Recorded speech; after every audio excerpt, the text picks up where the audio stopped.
Mượn thân báo oán. Người ăn xin vẫn cố vịn tay vào hàng rào, lẩm bẩm van nài. Giận dữ và mất hết kiên nhẫn, lão Trương dùng hết sức đẩy mạnh người ăn xin ra khỏi hàng rào. Người ăn xin mất đà, tuột tay khỏi thanh vịn, ngã chồng chân ra bậc thềm tam cấp, đầu đập mạnh vào mặt đá. Tôi hiện đang là sinh viên của một trường sư phạm trong thành phố với ước mơ sau này làm giáo viên dạy văn. Một buổi sáng thường nhật, tôi ngồi đánh vật với đống tài liệu văn học trong căn phòng 20 m² tại một tòa chung cư dành cho dân lao động. Tập trung là thế nhưng thỉnh thoảng tôi vẫn cứ lơ đãng nhìn ra cửa sổ. Đối diện tòa chung cư tôi sống là ngôi nhà khang trang của lão Trương. Phía trước nhà của ông ta là mảnh vườn trồng đủ mọi loại cây cảnh. Và nằm kế bên nhà lão Trương là ngôi nhà cũng rất đẹp của gia đình họ Vương. Ở đó có nàng thơ Hiểu Đồng, cô gái mà tôi luôn thầm thương trộm nhớ. Vì mới sáng sớm nên tôi biết Hiểu Đồng chưa ra ngoài. Đó chính là lý do mà tôi cứ liếc sang đó với ánh mắt ngóng chờ. Còn tim tôi đã bị nàng cướp lấy mất rồi. Thế nhưng trong cơn say tình yêu, tôi đã chứng kiến được một cảnh tượng mà có lẽ cả đời sẽ không bao giờ quên. Theo thói quen, lão Trương cứ sáng sớm là ra tưới nước, dọn dẹp cho mảnh vườn yêu quý. Mảnh vườn có hàng rào sắt phía trước, cách đường lớn phía dưới 3 bậc thềm tam cấp bằng đá. Đường xá lúc đó còn vắng tanh. Tôi thấy từ xa một người đàn ông đang đi bên phía lề đường nhà lão Trương. Đó có lẽ là một người ăn xin, bởi trong quần áo ông ta mặc toàn những tấm rẻ cũ kỹ, bên cạnh vẻ ngoài ốm yếu, râu ria lởm chởm. Trên đầu thì đội cái nón rơm rách nát. Ông ta còn khoác lên vai một cái bịch bằng vải lớn, chắc để đựng đồ ăn xin được và thức ăn thừa. Tôi tiếp tục nhìn theo người ăn xin. Ông ta dừng trước nhà lão Trương, tiếp đó leo lên bậc thềm tam cấp rồi đưa tay xin xỏ cái gì đó với lão qua khe hở hàng rào sắt. Bản tính lão Trương vốn thua lỗ, khó chịu nên trông lão có vẻ không thèm nghe người ăn xin nói gì mà chỉ hất tay đuổi đi. Nhưng người ăn xin cứ đứng nguyên ở đó, rồi tôi nghe lão Trương to tiếng: "Đồ ăn mày, cút cha mày đi." Người ăn xin vẫn cố vịn tay vào hàng rào, lẩm bẩm van nài. Giận dữ và mất hết kiên nhẫn, lão Trương dùng hết sức đẩy mạnh người ăn xin ra khỏi hàng rào. Người ăn xin mất đà, tuột tay khỏi thanh vịn, ngã chồng chân ra bậc thềm tam cấp, đầu đập mạnh vào mặt đá. Lão Trương hoảng hốt chạy ra nhấc đầu người ăn xin lên, tay để lên kim ông ta dò nhịp đập. Hẳn người ăn xin đã chết nên lão Trương sợ hãi nắm chân người ăn xin, kéo sền sệt xuống lề đường bỏ ông ta nằm đấy như một người say rượu. Sau đó lão Trương đi vào nhà, đóng khóa cửa vườn, cửa nhà lại, xem như không có chuyện gì xảy ra. Ông ta chắc đã nghĩ rằng không ai trông thấy tội ác vô tình mà mình vừa gây ra. Nhân chứng duy nhất là tôi.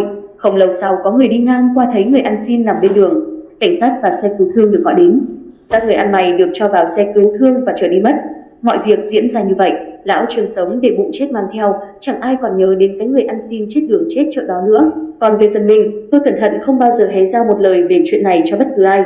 Có thể việc giữ im lặng như vậy là điều không đúng đắn, nhưng tôi sẽ được gì khi tố cáo tội ác của lão Trương, người dù sao chẳng hề có ân oán gì với tôi đây. Hơn nữa, cũng không phải lão Trương cố tình sát hại người ăn xin kia, tất cả chỉ là chuyện lầm lỡ không may. Thêm nữa, nếu để lão Trương lớn tuổi phải gánh chịu những phiền phức, rắc rối với pháp luật, có thể còn phải đi tù thì thật có chút gì đó hơi tàn nhẫn.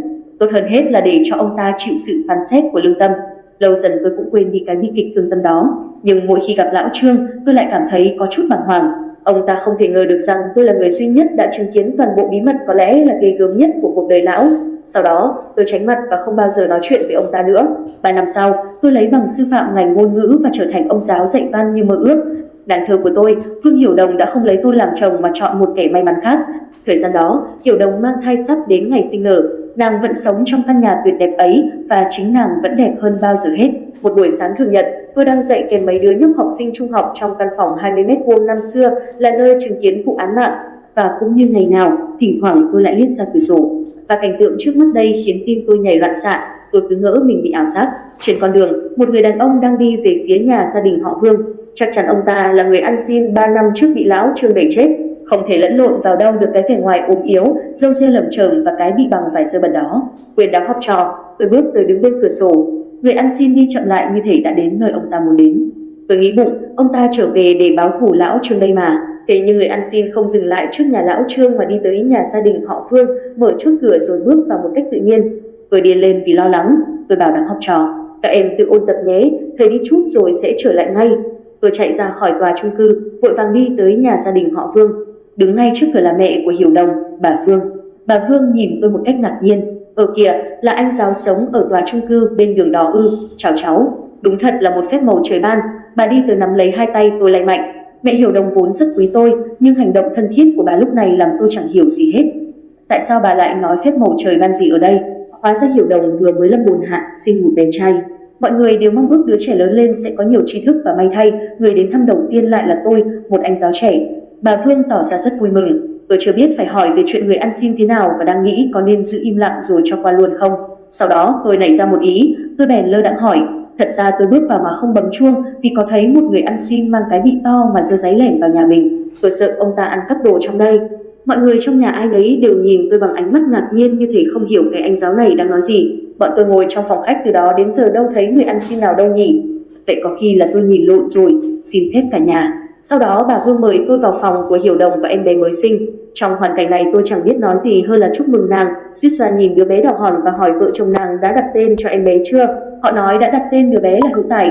Trở về nhà, tôi ngẫm nghĩ đó chắc chắn là người ăn xin năm xưa bị lão Trương đẩy xuống bậc tam cấp. Vậy có khi ông ta không trở về báo oán mà chỉ để đầu thai vào làm con của Hiểu Đồng cũng nên. Tuy nhiên, tôi thấy giả thuyết của mình nghe quá vô lý nên chỉ vài ba hôm sau cũng từ từ quên nó đi mất. Nhiều năm trôi qua, tôi cũng đã qua tuổi thanh niên, không còn nhiều ước vọng hăng hái như ngày xưa, nhưng mỗi khi đứng cạnh cửa sổ đọc sách, tâm trí tôi vẫn lãng đãng đây đó, mắt vẫn thỉnh thoảng nhìn ra cửa sổ phía bên kia đường. Con của Hiểu Đồng, thằng nhóc Hữu Tài bây giờ đã 11 tuổi, thằng bé đang chơi trên sân thượng nhà nó. Trò chơi là như thế này, Hữu Tài trồng một đống lon rỗng trên đầu bức tường ngăn cách giữa nhà nó và nhà lão Trương. Tiếp đó thằng bé đứng cách xa khoảng 3 hay 4 mét và lấy đá cố chọi cho chúng mục tiêu là mấy cái lon. Làm vậy dĩ nhiên mấy cục đá sẽ rớt hết qua bên vườn nhà lão Trương. Bây giờ thì có thể lão chưa biết, nhưng chỉ lát nữa thôi, lão sẽ nổi trận lôi đình khi thấy cả một khoảng hoa trong vườn nhà mình bị đá rơi trúng làm bầm dập. Gãy nát cho mà xem. Vừa mới nghĩ vậy thì tôi thấy lão Trương mở cửa bước ra vườn. Lúc này lão đã già lắm rồi, từng bước chân trông chậm chạp và nặng nề đến khổ. Cứ mỗi bước lão lại ngưng, cứ mỗi bước lại thở dốc. Thế nhưng lão Trương không để ý gì đến mảnh vườn yêu quý mà đi thẳng tới cổng, mở cánh cửa rồi bước xuống bậc tam cấp bằng đá dẫn ra đường lớn. Trong khi đó, thằng bé Hữu Tài không nhìn thấy ông già đang đi nên vẫn tiếp tục trò chơi ném lon của mình. Cuối cùng nó chọi trúng một cái lon. Cái lon văng sang vườn nhà lão Trương và tiếp đất bằng một tiếng beng lớn. Có lẽ nó đã rơi trúng một bờ gạch hay chậu kiểng gì đấy. Lão Trương đang đi chập choạng trên bậc tam cấp nghe tiếng động bỗng giật mình quay lại. Ngay lúc đó lão bị mất thăng bằng rồi ngã lăn quay, đầu đập mạnh vào thềm đá xanh. Tôi đã thấy hết tất cả, nhưng ông già và cả thằng bé chẳng ai thấy hay. Chẳng hiểu sao, Hữu Tài bỗng ngừng chơi rồi chạy biến đi đâu mất. Chỉ vài giây sau, người ta bu lại chỗ lão Trương ngã và xác định được ngay là lão đã chết vì vỡ sọ. Ai cũng cho rằng nguyên do bị trượt chân, xác lão Trương liên quan giữa nhà.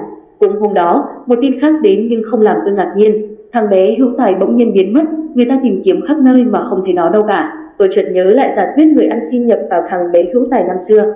Quả thật là ông ta đến để trả thù lão Trương.